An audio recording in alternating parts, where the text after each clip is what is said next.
আসসালামু আলাইকুম। আপনাদের কাছে কিছু কথা বলতে চাই। সে কথাগুলো হচ্ছে, আজকের মানুষ এত পরিমাণ ধর্মকে বিশ্বাস করছে যে সীমানার বাইরে। তার ভিতরে তো হিন্দুরা এত পরিমাণ বিশ্বাস করে ধর্মকে, সেটা সীমানার বাইরে।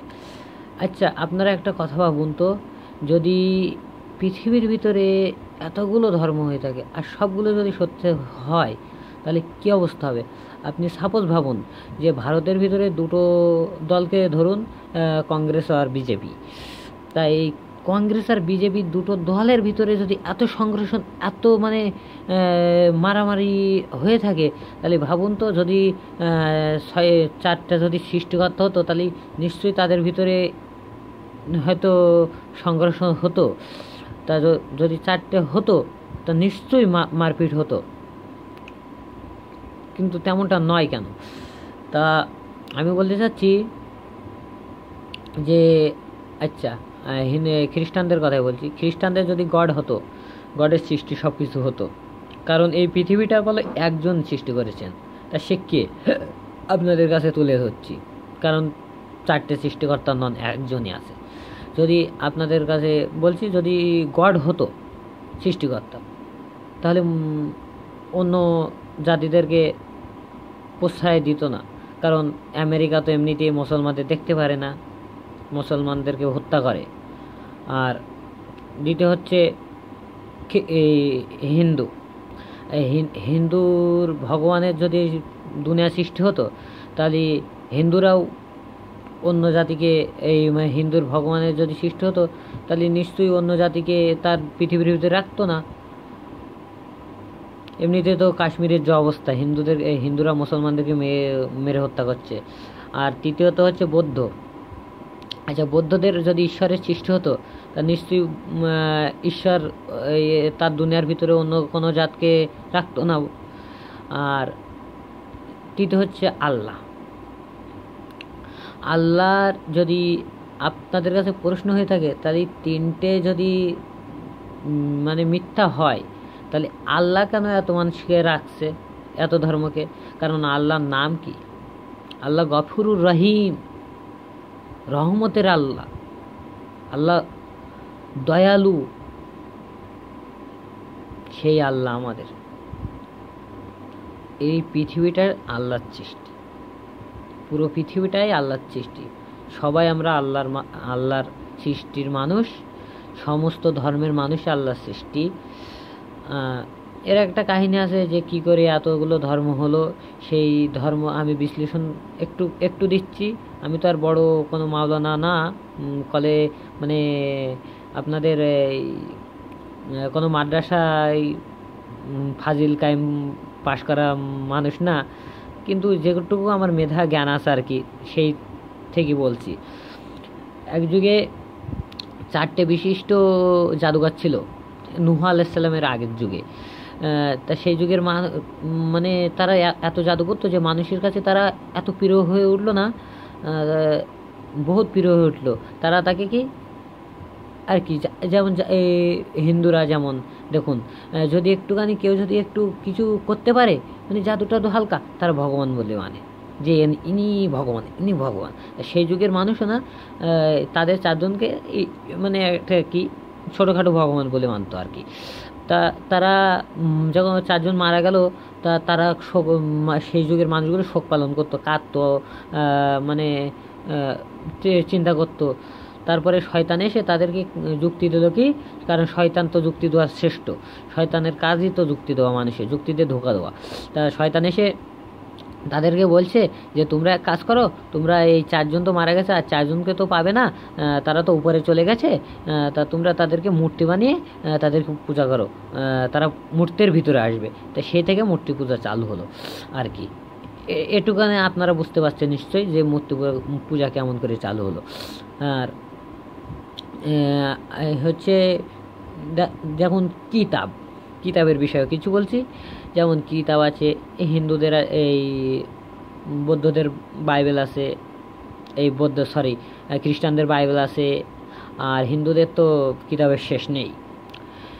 গীতা, বেদ, গীতা, বেদ, ত্রিপিটক, জান্দাবস্তা, পুরাণ, আপনার ভগবত, রামায়ণ, বহুত কিতাব আছে। বৌদ্ধদেরও কিছু আছে, নাম জানি না অত। আচ্ছা, এইগুলো কিতাব তারা নিজেরাই স্বীকার করে যে এগুলো মানুষের তৈরি, মানুষের বানোয়াট তারা। কিন্তু কোনো মুসলমান বলে না যে কোরআন মানুষের সৃষ্টি, কারণ সেটা আল্লাহর সৃষ্টি। সেটা আল্লাহর পাঠানো একটা কিতাব, আসমানি কিতাব। কারণ আল্লাহ নিজেই কিতাবের ভিতরে নাজিল করেছে যে আলিফ লাম মিম জালিকাল কিতাবুল রাইবা ফি হুদাল লিল মুত্তাকিন। আলিফ লাম এটা আমার পাঠানো কিতাব, জালিকাল কিতাবুল রাইবা ফি এর মধ্যে কোনো ভুল নেই, নিঃসন্দেহ কিতাব, এটা নির্ভুল কিতাব, জাল নেই এর ভিতরে কোনো, হুদাল লিল মুত্তাকিন, মুত্তাকিনদের হিদায়তের জন্য এই কিতাবটা আমি পাঠিয়েছি, মানুষের হিদায়তের জন্যে। মুত্তাকিন মানে আর কি, এই কিতাবের মধ্যে কোনো ভুল নেই। আর এই কিতাবকে ভুল ধরার জন্যে মানুষ কেন, বিজ্ঞানীরাও বহুত চেষ্টা করছে, কিন্তু আজ পর্যন্ত কেউ পারেনি। বহুত মানুষ ভুল পেয়েছে আর কি। তা সেই কিতাবগুলো কি আমি বলছি, কোরআনের ভিতরে বহুত কোরআনকে ভুল তারা পেয়েছে। আমি পিস টিভি জাকির নায়কের বহুত একটা ভক্ত আর কি, বেস্ট ভক্ত। তা আমি পিস টিভিতে তার বক্তব্য দেখি, বহুত মানুষ এসে বলে যে জাকির ভাই আজকের আপনাদের কিতাবে একটা ভুল পেয়েছি, 10টা ভুল পেয়েছি, 20টা ভুল পেয়েছি। জাকির নায়ক তাদেরকে এমনভাবে বুঝিয়ে বলে যে আপনি যে কিতাবটা পড়ছেন সেই কিতাবটা ভুলেরই কিতাব, সেটা ভুল কিতাব, সেই জন্য আপনি ভুল পাচ্ছেন আর কি।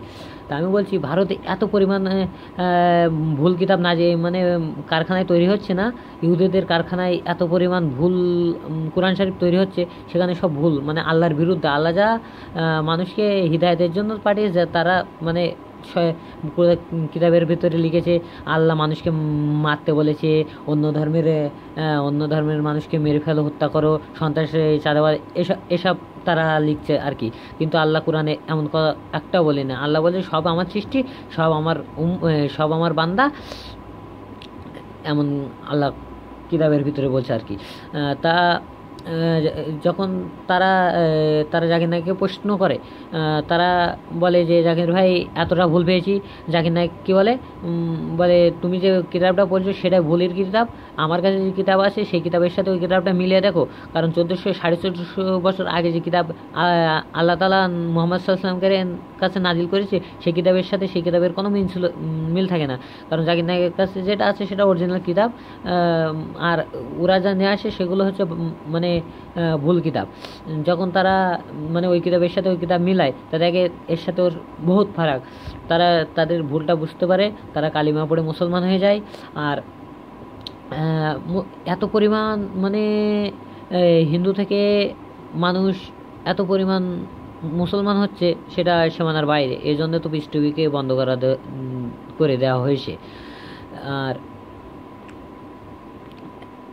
বড় বড় যেসব বিজ্ঞানী, বড় বড় যেসব পূজারী, তারা ইসলাম আজকে তাদের ধর্মকে আর বিশ্বাস করছে না, ইসলাম ধর্মকে বিশ্বাস করছে। কারণ যেসব বড় বড় বিজ্ঞানী, যারা বড় বড় পূজারী, তারা সব ধর্মের কিতাব পড়ে থাকে আর কি।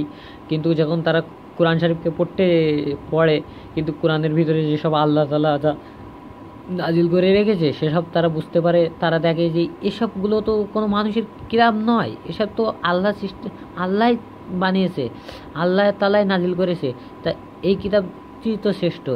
এছাড়াই এত কিছু কিতাব কোরআন শরীফের ভিতরে আছে, তারা বুঝতে পারে, তারা মুসলমান ধর্ম মানে চলে আসে, গ্রহণ করে।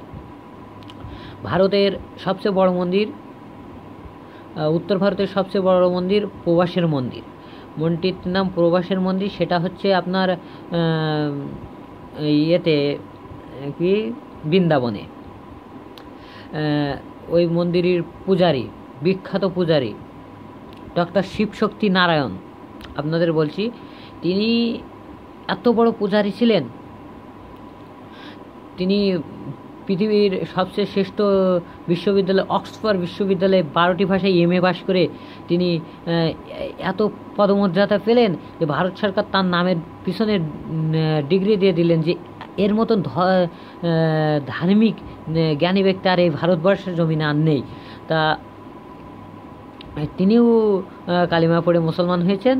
তিনি ভারতের সবচেয়ে বড় পূজারী ছিলেন। আর তিনি আপনার এত বড় পূজারী ছিলেন না যে তিনি শুধু না, তার স্ত্রী বাচ্চারাও ইসলাম ধর্ম গ্রহণ করেছিলেন 1984 সালে। এই কাহিনীটা বাস্তব, এটা ঘটেছিল। আর বড় বড় আজকের দেখা যাচ্ছে বহুত বড় বড় বিজ্ঞান, বড় বড় কম্পিউটার ইঞ্জিনিয়ার, বড় বড় পূজারীরা ইসলাম ধর্ম গ্রহণ করছে, কিন্তু কোনো মাওলানাকে দেখেছেন হিন্দু, খ্রিস্টান, বৌদ্ধ ধর্মকে গ্রহণ করবে না, কারণ ইসলাম শ্রেষ্ঠ ধর্ম। এটা ছাড়া কোনো ধর্ম নেই। আল্লাহ নিজেই বলেছে যে ইসলাম শ্রেষ্ঠ, ইসলাম ছাড়া আমি কোনো ধর্মকে সমর্থন করি না, ইসলামই শ্রেষ্ঠ। দেখুন লালা লাজপত তিনি কি বললেন, তার আগে একটা বলছি, গিরিশচন্দ্র বোস তিনি বললেন, তিনি কত বড় একটা কথা বললেন যে